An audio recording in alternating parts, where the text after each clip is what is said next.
This is the place where I bring my ideas to life. A workshop is where you can come and test your ideas, do weird prototypes and experiment. Where I get stuff made, where I get my ideas realised, where I can communicate what I have in my head.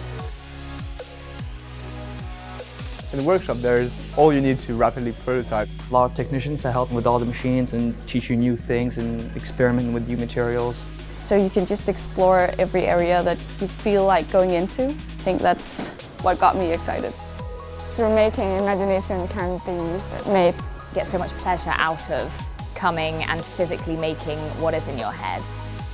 I can generate something that has a use. It's cool to have ideas, but if you just keep your ideas in your mind, where's that going to get you? And if you can actually build it, show it to other people, innovate and create new stuff that no one has ever seen before. I found that cool. Just come and make stuff, yeah.